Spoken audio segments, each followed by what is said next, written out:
10th grade was like everything started for me and my family.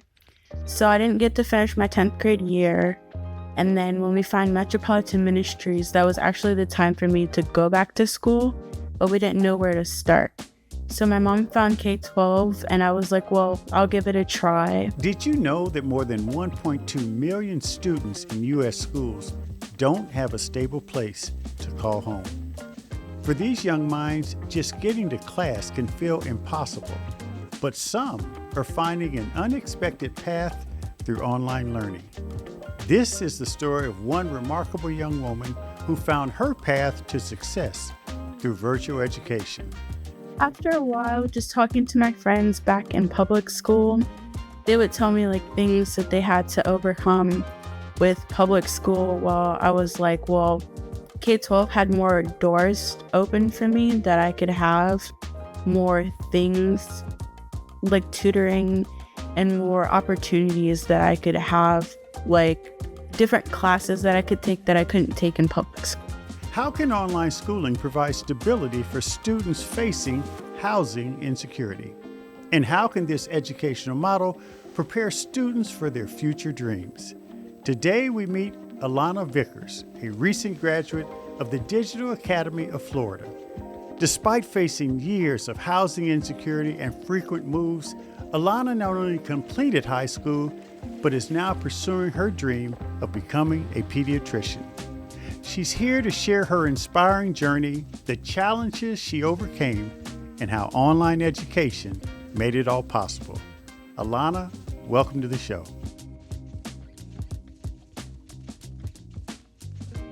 Alanna, once again, welcome to the show.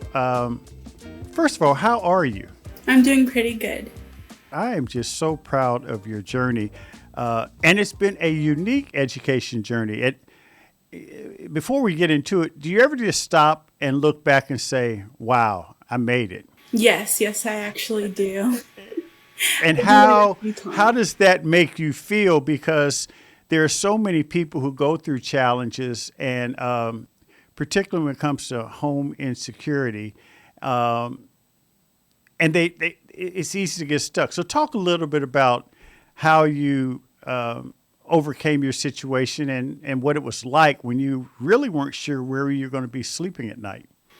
Well, it was very difficult. So all I had was my only outlet at school. So that was like my main goal, especially for my mom. She was like, finish school, you're going to go to college, and you're going to achieve your dreams. So that's always been like my main goal for me. So doing that is actually a great thing. Now, Alanna, people talk about this idea of housing insecurity. And again, you lived it. Even with the focus on school, at the end of the school day, you still had to be a little bit stressed, right? Yes. And how did you deal with that? Well, sometimes I would just go out with my little sister and just spend quality time with my family. It's just me and my mom and my sister. So that's all we have is each other. So we just spend the most time that we could with each other that we had. And when you were in elementary school, did you still have those insecurity issues in terms of not knowing where you were going to sleep? Yes. Sometimes having that growing up, it's been a lot. It's just struggling with financial things and stuff. So it's just like finding that spot for us to just finally be okay. Talk about your introduction to K12 and the online learning experience and how that began to create a better learning environment for you. Well, we found K12 when I was getting out of 10th grade. 10th grade was like everything started for me and my family. So I didn't get to finish my 10th grade year. And then when we found Metropolitan Ministries, that was actually the time for me to go back to school, but we didn't know where to start. So my mom found K12 and I was like, well, I'll give it a try. And I actually really ended up enjoying it because I had a lot more opportunities. I didn't have to worry about getting on the bus and waking up early in the morning and then having to leave metro instead of like leaving my home to just go to school and then come back to the same spot. Were you behind in terms of your schoolwork when you started at K-12? Yes, because since being in housing issues and stuff, I left my 10th grade year, so I didn't get to finish the full year. And then when I enrolled in K-12, I had to do 10th grade again. Yeah. Now, let me ask you this, because one of the things that people are often concerned about, parents and some students, when they are introduced to the idea of virtual education, is how does it work when you're not in a classroom with other students? At first, I was really like, I'm willing to give this a try. I really wanted to succeed, so I was like, well, this is something new. Let me try this before I see what other options I have. I would get up early in the morning. Classes sometimes are like at 8:30. So I get up around like 8, get ready, brush my teeth, and then I would just hop on the computer, make sure I have like a notebook and sit at the table and take notes for the lesson that I was being taught. And you would, when you had the lessons, were you in a classroom setting with other students online? Yes, I had other students online. And were you able to, when you're in a brick and mortar classroom, a teacher can point to you and you have to answer questions, you raise Yeah. your hand.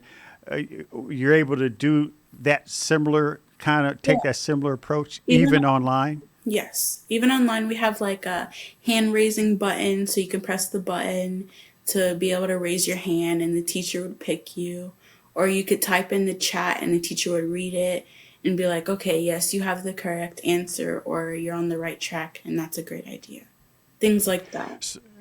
So, as I understand it, at some point in time, you really began to like this approach to education better than being in a brick and mortar classroom, right? Yes, I did.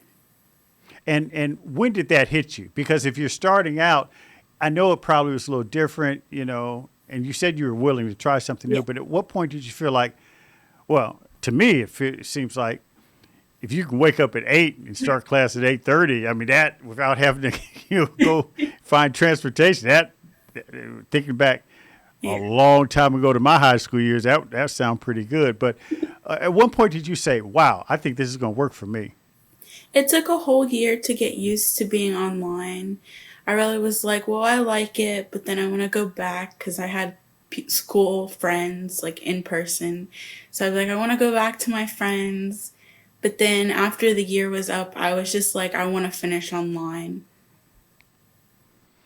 Well, see, Alana, that's the next thing I wanted to talk to you about, because one of the things that students are most concerned about is like the socialization aspect and, not being able to interact with friends like you can in a brick and mortar setting. And it sounds like that sort of hit you after you've been, in the online program for a while. How did you overcome that feeling of missing out on being in a brick and mortar classroom with other students and, accepting the idea that, this was working for you otherwise? After a while, just talking to my friends back in public school, they would tell me like things that they had to overcome with public school while I was like, well, K-12 had more doors open for me that I could have more things like tutoring and more opportunities that I could have, like different classes that I could take that I couldn't take in public school. And you did have, as I understand it, individual time with your teacher online. Yes. And how did you find those interactions? Those interactions are actually really great because if you need help, you can get out the one-on-one help you need instead of just going in public school. They'll send you to someone else to get help if you need help. Where on K-12, you could go and you can sit with the teacher and actually talk to them and ask your questions. And then if you need extra help, you can even get a tutor for someone to help you one-on-one again. So after, you had to go back and repeat a lot of what you did in 10th grade because you dropped out due to Yes. the housing challenges. But as I understand it, you were able to make a lot of that up, and then Yeah. you ultimately graduated. So talk a little bit about sort of the process of catching up. At some point, you knew, okay, I think I'm going to graduate from high school, and Yeah. that had to be a good feeling. Well, at first I didn't think I was going to graduate the year of 2024. I kept putting it off of 2025. So I was like, well, it's okay. I'll just catch up and I'll just figure it out. I won't graduate with everybody else, but I ended up graduating. It was a lot of hard work because I had a lot of assignments to make up. So I had to make sure I like put the time in just to get the work done and let people know that I was getting the work done so I could get more classes. So I made sure to get all the credits that I needed to graduate. How did the Digital Academy of Florida, the school you went to, how did the folks there help you go through that process of catching up? Because many students, when they switch schools and they're behind, uh, it's hard to catch up unless you have the support. Did you feel you got that support? Yes, I did. I ended up talking to my counselor. She helped me throughout the whole way of being able to graduate on time. I got to like talk to her online or just phone calls, and I was able to email her at any time to get a hold of her so I would be able to figure out what I had to do to graduate on time. And you graduated on time, Yes. 2024. Talk a little bit about that day you graduated and that whole experience. Because again, folks think that the online experience may be a little different, but there was still a celebration on graduation day, right? Yes. Well, Talk a little bit about that. I got my diploma at home, which was really great because I didn't have to go in person to graduation. It was like really a deadline, so I was worried about having to hurry and like rush and see if I can make it to graduation. But instead, I received my diploma at home. I got gifts, and everybody, like the principal, and then district of school, director of schools, met my mom and my family. So that was like really a great moment for me because it was just like for them to be able to come into my home and be one on one with me and to see like the challenges that I overcame. Yeah.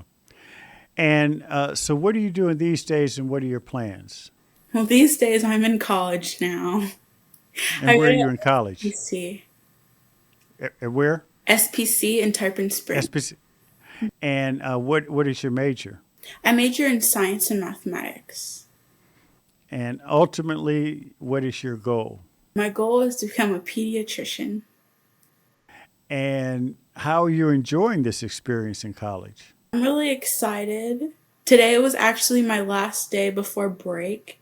So now I get a long break until January. And then now I'm really excited for the January semester to start because then I also want to take summer classes. So I kind of want to get ahead.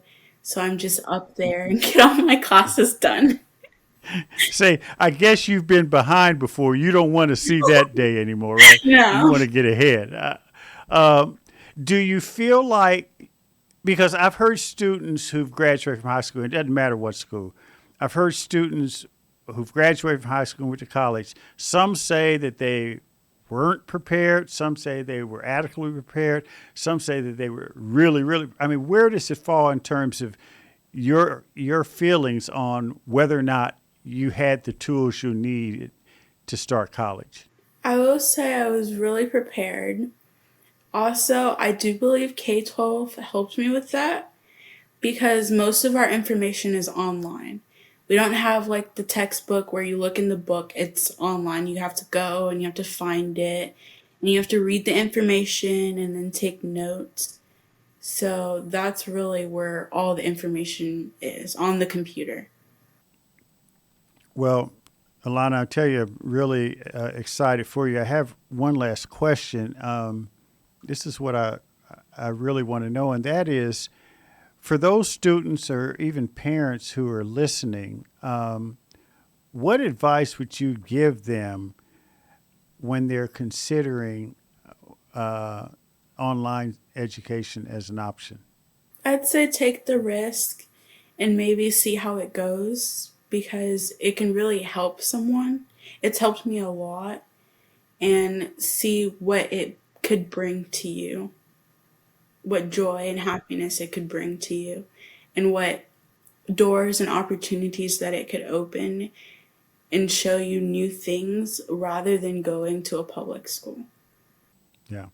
Well, Alanna, thank you so much. I appreciate what you're doing and proud of your success thus far, and look forward to getting updates on how you're doing and how you're thriving. So good luck to you. Thank you. All right. Thanks again for joining us. Thanks for listening to What I Want to Know. Be sure to follow and subscribe to the show on Apple Podcasts, Spotify, or your favorite podcast app so you can explore other episodes and dive into our discussions on the future of education. And write a review of the show.